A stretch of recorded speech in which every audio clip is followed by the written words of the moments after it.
જૂનાગઢ જિલ્લાના ભેસાણ તાલુકાના 20 ગામોના સરપંચો દ્વારા 15 દિવસ પૂરતા અપાયા હતા રાજીનામા। જૂનાગઢ જિલ્લાના ભેસાણ તાલુકાના 20 જેટલા ગામોના સરપંચો દ્વારા વિવિધ મુદ્દાઓને લઈને 15 દિવસ પૂરતા રાજીનામા આપવામાં આવ્યા હતા। આ અંગે ભેસાણ તાલુકા સરપંચ એસોસિએશનના પ્રમુખ અને રાણપુર ગામના પૂર્વ સરપંચ સુરેશભાઈ સાવલિયા દ્વારા જણાવવામાં આવ્યું હતું કે તાલુકા વિકાસ અધિકારી દ્વારા યોજેલ બેઠકમાં અમારા બિલો ન બનતા હોવાની સાથે જીએસટી તેમજ સરપંચોના પડતર કામો સહિતના મુદ્દે સરપંચો દ્વારા વારંવાર જિલ્લા પંચાયત કચેરી ખાતે ધક્કાઓ ખાવા છતાં પણ કામો ન થતા હોય છે। સંદર્ભે ગૌચર હટાવવા મુદ્દે પણ સરપંચો રાજ્ય સરકારની સામે સક્ષમ હોય પરંતુ ગૌચરની જમીનની હદ અને નિશાન દર્શાવવામાં ન આવતા હોવાની સરપંચો પણ લાચાર હોય ને આ અંગે કોઈ યોગ્ય કાર્યવાહી અધિકારીઓ દ્વારા ન કરવામાં આવતા આવા વિવિધ મુદ્દાઓને લઈને તાલુકાના 20 જેટલા ગામોના સરપંચો દ્વારા હાલ 15 દિવસ પૂરતું રાજીનામા આપવામાં આવ્યું છે। આ અંગે તાલુકા વિકાસ અધિકારી દ્વારા તલાટી મંત્રી તેમજ 15 દિવસની મુદત આપવામાં આવી છે અને જો 15 દિવસમાં આ પ્રશ્નોનું નિરાકરણ લાવવા સૂચના આપવામાં આવી હતી અને જેનું નિરાકરણ નહીં આવે તો તાલુકાના તમામ સરપંચો પોતાના લેટર પેડ પર રાજીનામા આપવાની તૈયારી બતાવી હતી। 15 દિવસ બાદ રાજીનામા આપવામાં આવશે। આ વિચારણા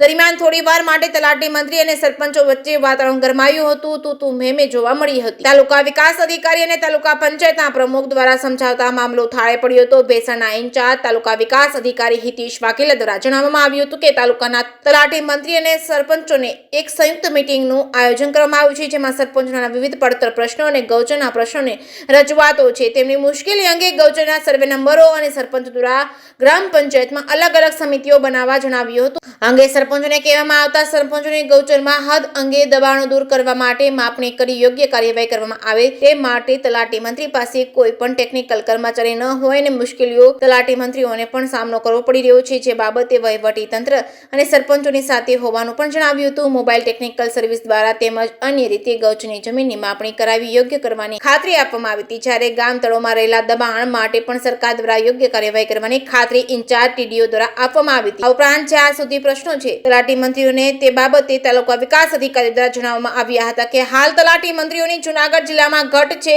જે ગામમાં હાલ ઇન્ચાર્જ તલાટી મંત્રીઓ છે તે તલાટી મંત્રીઓને કયા વારે કયા ગામમાં રહેવાનું તેનું યોગ્ય એક ટાઈમ ટેબલ બનાવવામાં આવશે, જ્યારે એક જ તલાટી મંત્રી એક જ ગામમાં છે જેને જરૂરી મીટિંગો સિવાય તે ગામમાં દરરોજ રેગ્યુલર હાજર રહેવાનું હશે તેવું પણ જણાવવામાં આવ્યું હતું। આમ તો સરપંચોની વિવિધ માંગણીઓને લઈને હાલ તો 20 જેટલા ગામોના સરપંચો દ્વારા 15 દિવસના રાજીનામાનું એક અલ્ટિમેટમ આપ્યું હોવાનું ભેસાણના ઇન્ચાર્જ તાલુકા વિકાસ અધિકારી હિતેશ વાઘેલા દ્વારા જણાવવામાં આવ્યું હતું। જેકેએસ ન્યૂઝ ગુજરાતી સાથે પંકજ વેગડા, ભેસાણ। જય ભારત, મારું નામ હિતેશ વાઘેલા, તાલુકા વિકાસ અધિકારી વંથલી, ઇન્ચાર્જ તાલુકા વિકાસ અધિકારી ભેસાણ। આજરોજ ગ્રામ પંચાયતના સરપંચશ્રીઓ અને તલાટી કમ મંત્રીશ્રીઓની સંયુક્ત બેઠકનું ભેસાણ તાલુકા પંચાયત ખાતે આયોજન કરેલું હતું અને જેમાં સરપંચશ્રીઓના અગાઉથી જે જૂના વિવિધ પડતર પ્રશ્નો છે અને એની મુશ્કેલીઓ છે એ બાબતે તેઓએ વિવિધ રજૂઆતો કરી હતી અને જેમાં મુખ્ય રજૂઆત તરીકે જે ગૌચરના સર્વે નંબરો છે એ ગૌચરમાં દબાણો દૂર કરવા માટે સરપંચશ્રીઓને આપણે કહેવામાં આવેલ છે। તે બરાબર સરપંચોને એવું કહેવાનું છે કે ભાઈ ગૌચરમાં અત્યારે કોઈ હદનિશાન નથી અને વર્ષોથી દબાણો છે જેથી નક્કી કરવા શક્ય નથી, જેથી DILR શ્રી કચેરી તરફથી માપણી કરી આપવામાં આવે। તલાટી પણ મંત્રીશ્રીઓ પણ કોઈ ટેકનિકલ કર્મચારી ન હોય, માપણી કરી આપવામાં આવે તો અમે દબાણ દૂર કરવા તૈયાર છીએ અને વહીવટીતંત્ર અમને આમાં સાથ આપે તે બાબતે સરપંચશ્રીઓને પૂરી બાંહેધરી આપવામાં આવી છે। દબાણ દૂર કરવાની જો સરપંચશ્રીઓ પહેલ કરશે અને પોતાની ફરજ બજાવે એમાં તો વહીવટીતંત્ર એની સાથે છે। આ માટે અત્યારે ઓનલાઈન નવી માપણી ઓનલાઈન થયેલી હોય, હાલ નવા હદનિશાન નથી, પરંતુ ઓનલાઈન એપ્લિકેશન મોબાઈલ એપ્લિકેશન દ્વારા માપી શકે છે, જેથી સરપંચશ્રીઓને તે બાબતે સમજૂત કરી કે ભાઈ તકમસ્ત્રીઓ છે એમને અમે સૂચના આપી છે એ મુજબ રફલી માપણી કરે અને કોઈનું વધારે નીકળતું હોય તો આ દૂર કરવા નોટિસ આપે। સરપંચશ્રીઓની એકલાની પણ આખી ગ્રામ પંચાયતની જવાબદારી છે, જેથી ગ્રામ પંચાયતને વિશ્વાસમાં લઈ અને દબાણની કાર્યવાહી કરે। અને બીજું કે ખાસ કરીને રહેણાંકના દબાણો જે છે ગામતળમાં કે બીજે કોઈ જગ્યાએ એને નિયમિત કરવા ગ્રામ પંચાયતો તરફથી ભલામણ છે। તો આવા કેસમાં જે કોઈ દરખાસ્તો આવશે તે અન્વયે જરૂરી કાર્યવાહી કરવામાં આવશે અને કબજા હક અને આકારણીમાં મકાનો લેવા માટે પણ સરપંચશ્રીઓની રજૂઆત હતી। જે કાયદેસર દબાણ છે નિયમિત ન થઈ શકે એને દૂર કરવા માટે સરપંચશ્રીઓને જણાવ્યું અને જે ખરેખર દબાણ નિયમિતના કિસ્સાઓ તેમના તરફથી રજૂ થશે એ સરકારશ્રીમાં યોગ્ય કાર્યવાહી રજૂ કરવામાં આવશે। બાકી બીજું તકમશ્રીઓની ગામે હાજરીના પ્રશ્નો હતા, પરંતુ ભેસાણ તાલુકામાં છેલ્લા ઘણા સમયથી તલાટીશ્રીઓની જગ્યા ઓછી હોય અને ચાર્જના ગામો ફાળવેલા હોય, દરેક ગામને પૂરતું દિવસો આ ફાળવી શકાય તેમ ન હતા. પરંતુ હાલ ભેસાણ તાલુકામાં માનનીય જિલ્લા વિકાસ અધિકારી શ્રી અને નાયબ જિલ્લા વિકાસ અધિકારી શ્રીએ તલાટીશ્રીઓ 5 નવા તલાટીઓ ફાળવેલા છે. એ ઉપરાંત બીજા તાલુકામાંથી પણ ફાળવેલા છે અને ભેસાણ જેવા મોટા ગામમાં પણ તલાટીની યોગ્ય વ્યવસ્થા કરી દીધેલી છે નવા તલાટીની. જેથી અને આ તમામ તલાટીશ્રીઓનું અમારા દ્વારા એક કાર્યક્રમ નક્કી આ રીતે કરેલો છે. જે ગામ જેને એક જ ગામ છે એને તો ફરજિયાત ગામે હાજર રહેવાનું છે દરેક દિવસોએ, સિવાય ક્યાંય મિટિંગ હોય. અને બાકીના તલાટીશ્રીઓ છે જેને એક કરતાં વધારે ગામો છે એને કયા વારે કયા ગામે હાજર રહેશે એનું એક ટાઈમ ટેબલ અહીંથી નક્કી કરેલું છે. તે મુજબ હાજર રહેશે અને ગામના તમામ કામો થઈ જાય એ પ્રમાણે સરપંચને બાંહેધરી આપી છે.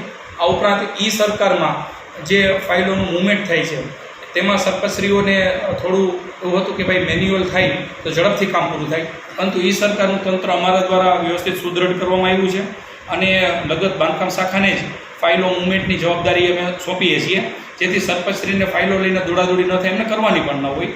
એ વહીવટી કામ છે અમારા વહીવટી કર્મચારીઓ કરશે. પ્રી ઓડિટમાં જવું કે ડીઈ પાસેથી કમ્પ્લીશન સર્ટી મેળવવું કે બીજી કોઈ પણ બાબતમાં, એ બાબતે અમે વ્યવસ્થા તંત્ર ઊભું કરીએ છીએ. સરપંચને બિનજરૂરી દોડાદોડી ન થાય અને તેમનું ભારણ ઘટે અને તકમશ્રીઓ દ્વારા કે એને સ્ટાફ દ્વારા કામગીરી આગળ વધે એ માટે એમને બાંહેધરી આપવામાં આવી છે.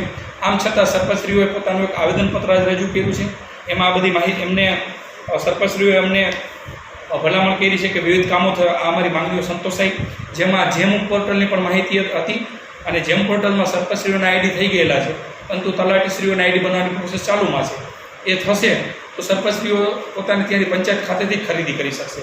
હાલ જેમ પોર્ટલ પરથી કરવાની ખરીદીમાં સરપંચશ્રીઓ કે પંચાયત તરફથી અમને ભલામણ આવશે તો અમને સંમતિ આપી અમે અહીંથી ખરીદી કરી આપવા તૈયાર છીએ. પણ એ માટે સરપંચશ્રીને પણ સાથે રાખી એ પોતે સ્પેસિફિકેશન નક્કી કરી આપે બીડમાં કે L1 નક્કી કરવામાં, કોઈ પણ ખરીદીમાં એમને સાથે રાખવામાં આવશે એવી તેમને બાંહેધરી આપવામાં આવી છે. છતાં સરપંચશ્રીઓએ 15 દિવસનું એક અલ્ટિમેટમ જેવું આપેલું છે. જેમની માંગણી નહીં સંતોષાય તો 15 દિવસમાં તેઓ રાજીનામા આપશે તેવી પણ એમને ચીમકી ઉચ્ચારેલ છે. પરંતુ અમારા તરફથી પૂરતી તૈયારી છે. સરપંચ તલાટી મંત્રીશ્રીઓ તમામ સાથે સંકલન કરી અને અમે એમની માંગણીઓ શું કરે સંતોષાય યોગ્ય માંગણીઓ એ બાબતે અમારું સંપૂર્ણ લક્ષ્ય છે અને આશા છે કે સરપંચશ્રીઓ સાથેનું અમારું સંકલન ફળીભૂત થાય અને કોઈ પણ પ્રકારના વિવાદો વગર ભેસાણ તાલુકામાં એકદમ શાંતિથી પંચાયતોમાં વહીવટ થાય એવી આશા છે. ખાસ કરીને આપણે 12 દિનનું અલ્ટિમેટમ આપ્યું, અમે રાજીનામા આપ્યા કે ખાલી એમનું આપ્યું? નહીં, એમણે અત્યારે રાજીનામા ઉપર વિષયમાં એવું લખ્યું છે કે સરપંચશ્રીઓ સામૂહિક રાજીનામા આપવા બાબતે, અને અંતે તેમણે એવું પણ જણાવેલું છે કે રાજીનામું આપવાની ફરજ પડશે. એટલે એ રીતનું એમનું લખાણ છે.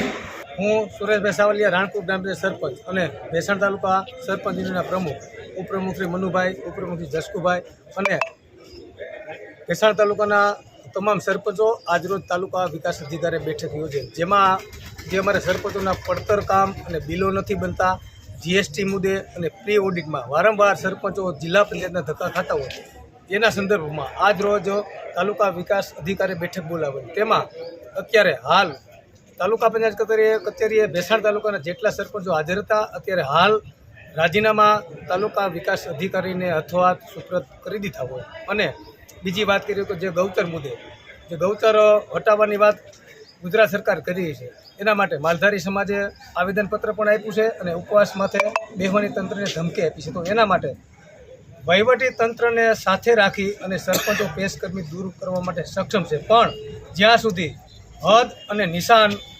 DLR અને તાલુકા વિકાસ અધિકારી કે મામલતદાર જે તે વહીવટીતંત્ર આવતું હોય, હદ અને નિશાન નહીં બતાવે ત્યાં સુધી સરપંચો આપમેળે ખુદ પેશકદમી દૂર કરવા માટે સક્ષમ નથી. હાલ કેટલા દિવસ પૂરતું છે તમારા? હાલ અત્યારે અમારે તાલુકા વિકાસ અધિકારીની બેઠક પૂર્ણ થઈ હોય તેમાં જે અમારા પ્રશ્નો અમે લેખિતમાં આવેદનપત્ર આપ્યું છે, દિવસ 15ની અંદર સાહેબ એવી ખાતરી આપી છે કે 15 દિવસની અંદર તમારા પ્રશ્નો સોલ્વ થઈ જાય.